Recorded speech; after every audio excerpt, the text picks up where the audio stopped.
কৃষ্ণ কে? স্বয়ং বিষ্ণু। তো বিষ্ণু যিনি, তিনি কোথায় থাকেন? আমাদের বাইরে এবং ভেতরে সর্বত্র। তো এই যে বাইরে যেটাকে আমরা বলছি এবং ভেতর বলছি, অর্থাৎ সর্বত্র তিনি রয়েছেন, তো তিনি ছাড়া আর কোনো কিছু নেই বলেই আমাদের এরকমভাবে আমরা তাকে বুঝতে পারি, দেখতে পারি। তো তিনি সৃষ্টি করছেন, তিনি আবার রক্ষা করছেন, তিনি ধ্বংস করছেন, এই পুরো লীলাটা তার হয়ে চলেছে। তো এগুলো কেন করেন? ওই যে মানুষকে সৃষ্টি করলেন, করে তার মনে হলো এবার আমি ওকে ছেড়ে দেব, ও নিজে যেন হেঁটে হেঁটে আমার কাছে আসে। স্বামী বিবেকানন্দের একটা কবিতা আছে, দ্য কাপ বলে। এই কাপ বলে কবিতা যদি পড়েন তখন দেখবেন খুব সুন্দর উনি বলছেন, এই যে দেখছো তোমার জীবনে যত ঘটনা ঘটে চলেছে, এই ঘটনাগুলো সব তোমার পূর্ব জন্মের সংস্কারের ফল। এখন তুমি দেখতে পাবে তোমার বন্ধু কি সুন্দরভাবে ফুলের রাস্তা দিয়ে হেঁটে হেঁটে আসছে, আর তোমার জন্যে আমি ওই রকম পাথুরে রাস্তা দিয়েছি, প্রত্যেকটা পদক্ষেপে সেখানে তোমার রক্তপাত হবে, কষ্ট হবে, কিন্তু তথাপি তুমি থেমে যেও না, বিশ্বাস করে আমার দিকে চলে এসো, আমাকে লাভ করো।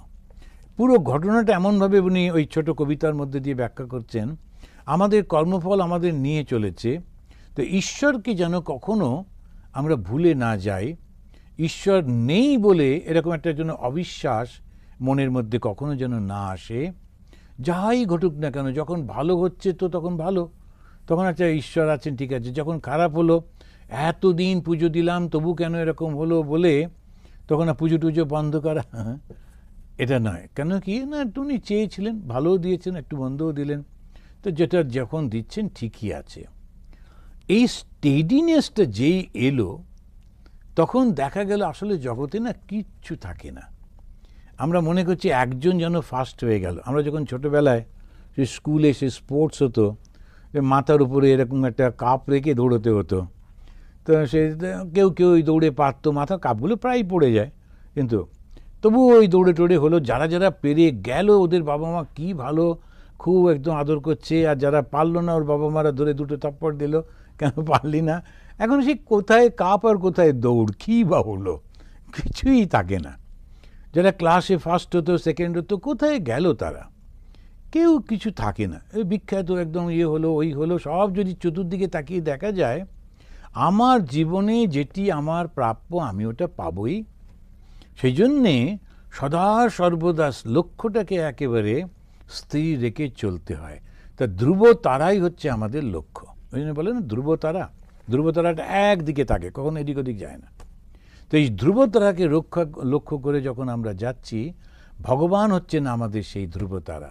তা তিনি কি করতে পারেন? সব কিছু করতে পারেন। একটা ছোট্ট গল্প দিয়ে শেষ করি। যখন নারদকে দুজন সাধু বলে, নারদ কোথায় যাচ্ছ? বললেন আমি বিষ্ণুর কাছে যাচ্ছি। তো আচ্ছা ফেরার সময় এই পথ দিয়ে ফিরবে? বলে হ্যাঁ। তা তোমার কাছে ভগবান বিষ্ণুর কথা শুনবো। বলে আচ্ছা বেশ। আবার যখন ফিরে আসছেন তখন ওরা আবার বলছে, কি উনি কী করছিলেন, ভগবান এখন কি করছিলেন? বলে না, দেখলাম খুব ব্যস্ত আছে, একটা ওই ছুঁচের ছোট্ট যে গর্তটি, তার মধ্যে দিয়ে একটা করে উটকে উনি গলিয়ে ফেলে দিচ্ছেন। একজন বলে যা, এটা কখনো হয়? এটা ওই ছুঁচের ওই ছোট্ট গর্তটার মধ্যে দিয়ে এত বড় একটা উট কখনো যায়? কি বাজে কথা। আর একজন বলল না, কি আশ্চর্য কথা, উনি ওই উটগুলোকে ওর মধ্যে দিয়ে গলিয়ে ফেলে দিচ্ছেন। তো ভগবানের কাছে কোনো কিছুই অস্বাভাবিক কিছু না, করতেই পারেন। এইটি ঠিক থিস্টিক মানে বিশ্বাস। আমরা কিন্তু কেউই থিস্ট নয়, বেশিরভাগই আমরা অ্যাথিস্ট। আমরা একটু মাঝে মাঝে বিশ্বাস করি, মাঝে মাঝে অবিশ্বাস করি, এসব করতে থাকি। পরিপূর্ণ বিশ্বাস যার আছে, সেই উত্তরা ওই ছুটে এসে বলল, তুমি এই বংশের শেষ সন্তানটিকে তুমি রক্ষা করো। অর্জুনের কাছেও গেল না, ভীমের কাছেও গেল না, অত শক্তিশালী হওয়া সত্ত্বেও কৃষ্ণের কাছে গেল। কেন? লাকিলি ও কৃষ্ণকে চিনতে পেরেছিল। যো মাম বেত্তি তত্ত্বতঃ, যে আমাকে ঠিকভাবে জানতে পারে। তো কীভাবে উত্তরা কি জানলেন? সাধারণ মেয়ে, অত তপস্যা করেননি, কিছুই না, আমরা জানি না ওর সম্পর্কে। এমনি বিয়ে হয়েছিল অর্জুনের ছেলের সঙ্গে এই পর্যন্ত। কিন্তু তিনি কেমন করে বুঝতে পারলেন যে কৃষ্ণই হচ্ছেন সর্বব্যাপী সেই চৈতন্য স্বরূপ, যিনি এই কৃষ্ণ রূপ ধারণ করে এসছেন, যাকে আমরা দ্বৈতভাবে সর্বব্যাপিত্বটাকে কল্পনা করতে পারি না বলে আমরা দ্বৈতভাবে বিষ্ণু বলে ডাকি।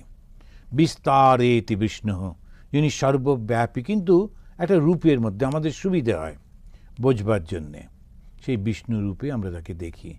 তিনি এখন কৃষ্ণ রূপে আমার সামনে রয়েছেন, তাই ছুটে ছুটে এলেন। এবং আসার পর ভগবানের কাছে যে আসবে ভগবান তাকে রক্ষা করবেনই করবেন। শ্রী শ্রী মা যেমন বলছেন না, মনে রেখো তোমার একটি মা আছে। যখন কোনো কেউ তোমার পাশে থাকবে না, কাউকে তোমার পাশে দেখতে পাবে না, তখন তুমি শুধু একবার আমাকে মা বলে ডেকো। যে আমাকে মা বলে ডাকবে তাকে আমি কখনো ফেরাবো না। এটা অসাধারণ আশ্বাস, চিরন্তন আশ্বাস। যত রকম ভুল ভ্রান্তি হয়ে যাক না কেন, একটু মা বলে তাকে ডাকা। তো ভগবান আছেন, তার সঙ্গে দেখা করা যায়, কথা বলা যায়, এটা ভগবান শ্রীরামকৃষ্ণের কাছে আমরা শুনেছি।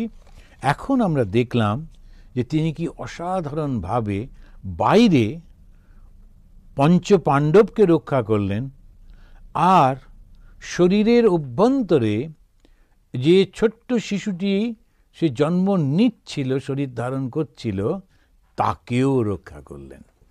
কেননা সর্বব্যাপী ঈশ্বরের কাছে কোনোটাই অসম্ভব নয়।